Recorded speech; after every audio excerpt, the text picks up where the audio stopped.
Saudara sekalian, Assalamualaikum warahmatullahi wabarakatuh.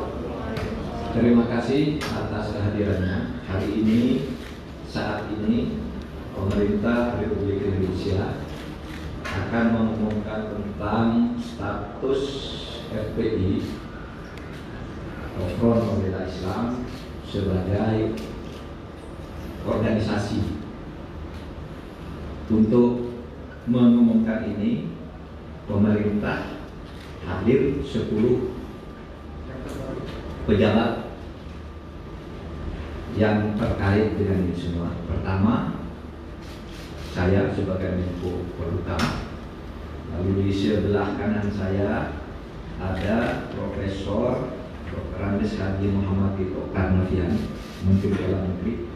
Mungkin lebih bagus Pak ketika saya sebut namanya, maskernya dibuka 3 detik biar kelihatan asli, jangan-jangan diwakili, kita nggak tahu. Profesor Tito Karnavian, oke, bisa dipesan lagi. Berikutnya di sebelah kiri saya hadir Bapak Kepala BIN, Bapak Budi Gunawan, ya, Profesor Budi Gunawan. Kemudian ada Menkumham, Profesor Dr. Yasona Hamunangan Laudi. Oke. Kemudian Bapak Menkominfo Joni Plate. Kemudian ada Bapak Jaksa Agung Republik Indonesia Dr. S.T. Burhanuddin, Pak Burhanuddin. Kemudian ada Panglima TNI Marskal TNI Hadi Cahyanto.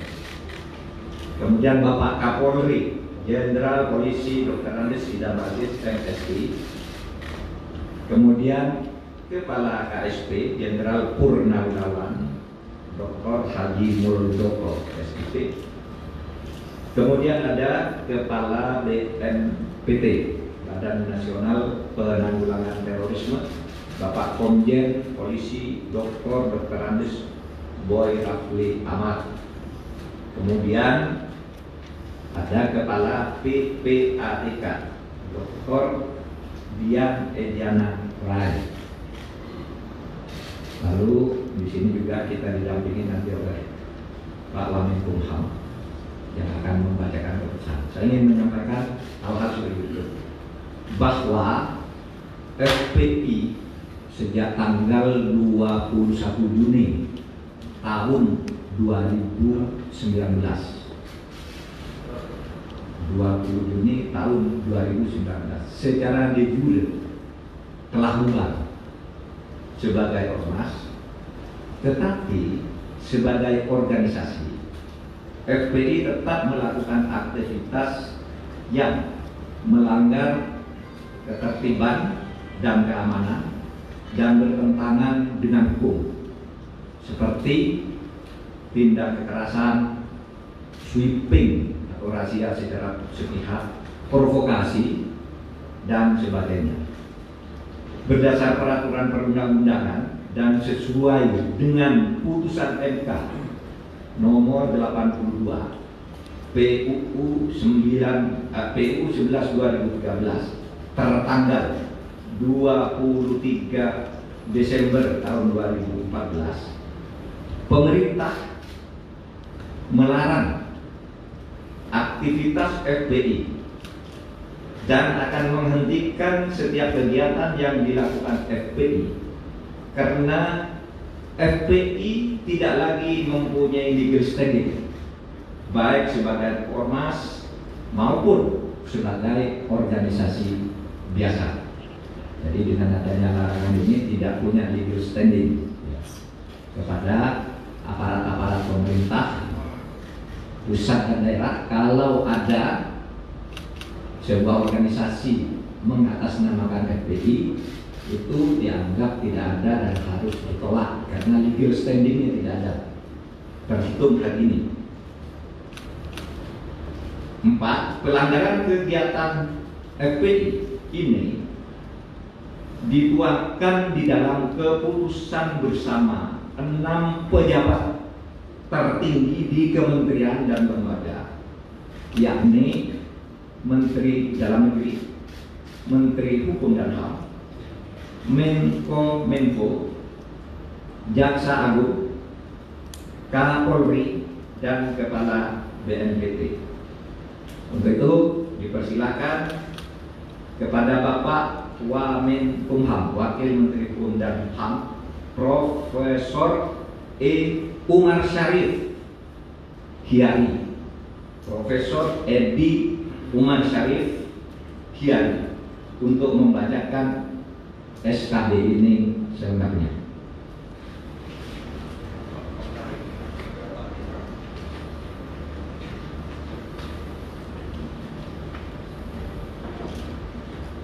Bismillahirrahmanirrahim. Keputusan bersama Menteri Dalam Negeri Republik Indonesia, Menteri Hukum dan Asasi Manusia Republik Indonesia, Menteri Komunikasi dan Informatika Republik Indonesia, Jaksa Agung Republik Indonesia, Kepala Kepolisian Negara Republik Indonesia, Kepala Badan Nasional Penanggulangan Terorisme nomor 220/4780 tahun 2020, nomor N.HH/14.HH05.05 tahun 2020, nomor 690 tahun 2020, nomor 264 tahun 2020, nomor KB-3/12 angka Romawi 2020, nomor 320 tahun 2020 tentang larangan kegiatan, penggunaan simbol dan atribut serta penghentian kegiatan Front Pembela Islam. Menteri Dalam Negeri Republik Indonesia, Menteri Hukum dan Asasi Manusia Republik Indonesia, Menteri Komunikasi dan Informatika Republik Indonesia, Jaksa Agung Republik Indonesia, Kepala Kepolisian Negara Republik Indonesia, Kepala Badan Nasional Penanggulangan Terorisme menimbang: A. Bahwa untuk menjaga eksistensi ideologi dan konsensus dasar bernegara, yaitu Pancasila, Undang-Undang Dasar Negara Republik Indonesia tahun 1945, Keutuhan Negara Kesatuan Republik Indonesia, dan Bhinneka Tunggal Ika, telah diterbitkan Undang-Undang Nomor 17 Tahun 2013 tentang Organisasi Kemasyarakatan, sebagaimana telah diubah dengan Undang-Undang Nomor 16 Tahun 2017 tentang penetapan peraturan pemerintah pengganti Undang-Undang Nomor 2 Tahun 2017 tentang perubahan atas Undang-Undang Nomor 17 Tahun 2013 tentang Organisasi Kemasyarakatan menjadi undang-undang. B. Bahwa isi anggaran dasar Front Pembela Islam bertentangan dengan pasal 2 Undang-Undang Nomor 17 Tahun 2013 tentang Organisasi Kemasyarakatan, sebagaimana telah diubah dengan Undang-Undang Nomor 16 Tahun 2017 tentang penetapan peraturan pemerintah pengganti Undang-Undang Nomor 2 Tahun 2017 tentang perubahan atas Undang-Undang Nomor 17 Tahun 2013 tentang Organisasi Kemasyarakatan menjadi undang-undang. C. Bahwa keputusan Menteri Dalam Negeri Nomor 01/00/010/D-3 angka Romawi /4/6 angka Romawi /2014 tanggal 20 Juni 2014 tentang Surat Keterangan Terdaftar atau SKT Front Pembela Islam sebagai organisasi kemasyarakatan berlaku sampai tanggal 20 Juni 2019, dan sampai saat ini Front Pembela Islam belum memenuhi persyaratan untuk memperpanjang SKT tersebut. Oleh sebab itu, secara de jure terhitung mulai tanggal 21 Juni 2019, Front Pembela Islam dianggap bubar. D. Bahwa kegiatan organisasi kemasyarakatan tidak boleh bertentangan dengan pasal 5 huruf G, pasal 6 huruf F, pasal 21 huruf B dan D, pasal 59 ayat 3 huruf A C dan D, pasal 59 ayat 4 huruf C, dan pasal 82A Undang-Undang Nomor 17 Tahun 2013 tentang Organisasi Kemasyarakatan sebagaimana telah diubah dengan Undang-Undang Nomor 16 Tahun 2017 tentang penetapan peraturan pemerintah pengganti Undang-Undang Nomor 2 Tahun 2017 tentang perubahan atas Undang-Undang Nomor 17 Tahun 2013 tentang organisasi kemasyarakatan menjadi undang-undang. Bahwa pengurus dan atau anggota FPI maupun yang pernah bergabung dengan FPI berdasarkan data sebanyak 35 orang terlibat tindak pidana terorisme dan 29 orang diantaranya telah dijatuhi pidana. Di samping itu, sejumlah 206 orang terlibat berbagai tindak pidana umum lainnya dan 100 diantaranya telah dijatuhi pidana. F.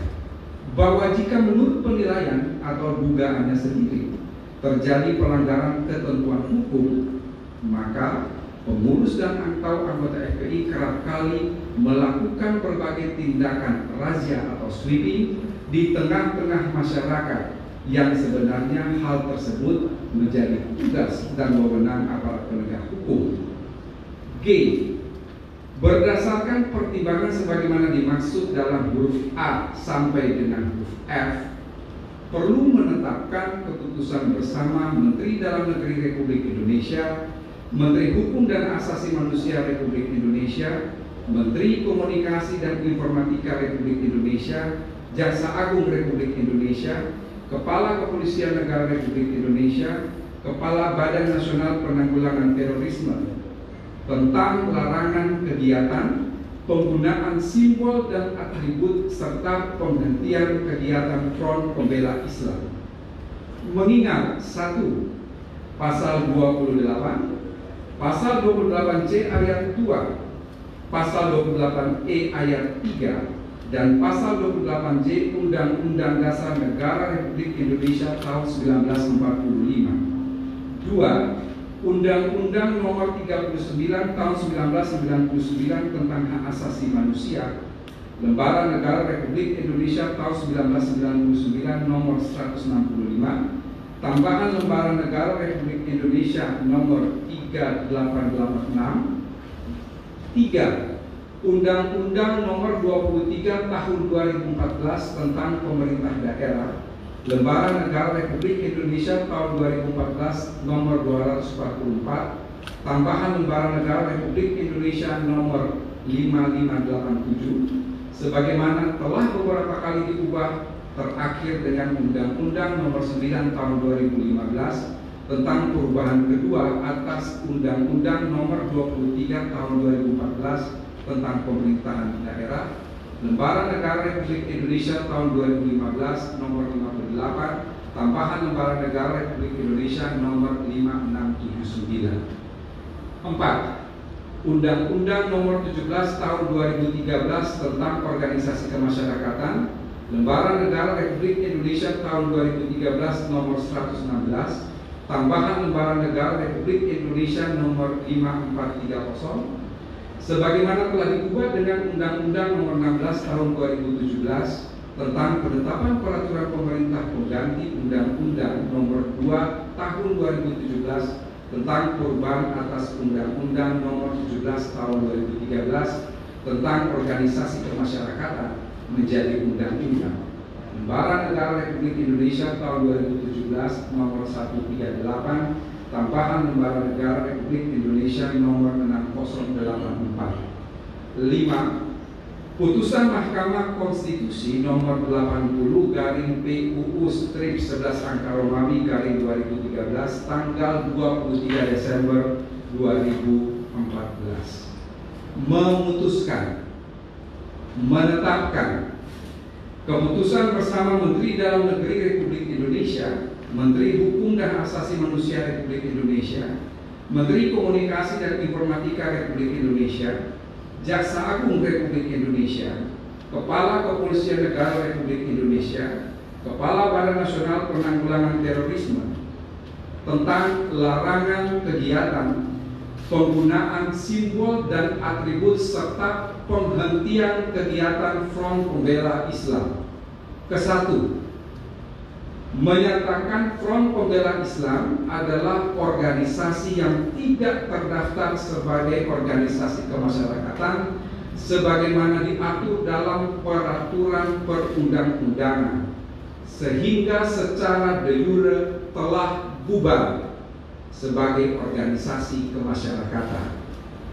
Kedua, Front Pembela Islam sebagai organisasi kemasyarakatan yang secara de jure telah bubar, pada kenyataannya masih terus melakukan berbagai kegiatan yang mengganggu ketentraman, ketertiban umum, dan bertentangan dengan hukum. Ketiga, melarang dilakukannya kegiatan, penggunaan simbol dan atribut Front Pembela Islam dalam wilayah hukum Negara Kesatuan Republik Indonesia. Keempat, apabila terjadi pelanggaran sebagaimana diuraikan dalam diktum ketiga di atas, aparat penegak hukum akan menghentikan seluruh kegiatan yang sedang dilaksanakan oleh Front Pembela Islam. Kelima, meminta kepada masyarakat A. untuk tidak terpengaruh dan terlibat dalam kegiatan penggunaan simbol dan atribut Front Pembela Islam. B. untuk melaporkan kepada aparat penegak hukum setiap kegiatan penggunaan simbol dan atribut Front Pembela Islam. Keenam, kementerian lembaga yang menandatangani surat keputusan bersama ini agar melakukan koordinasi dan mengambil langkah-langkah penegakan hukum sesuai dengan ketentuan perundang-undangan. Ketujuh, keputusan bersama ini mulai berlaku pada tanggal ditetapkan di Jakarta pada tanggal 30 Desember 2020. Menteri Dalam Negeri Republik Indonesia Muhammad Tito Karnavian, Menteri Hukum dan HAM Republik Indonesia Yasona Halaoli, Menteri Komunikasi dan Informatika Republik Indonesia Johnny G. Plate, Jaksa Agung Republik Indonesia Burhanuddin, Kepala Kepolisian Negara Republik Indonesia Jenderal Polisi Idam Aziz, Kepala Badan Nasional Penanggulangan Terorisme Komisaris Jenderal Boy Rafli Ahmad. Sekian.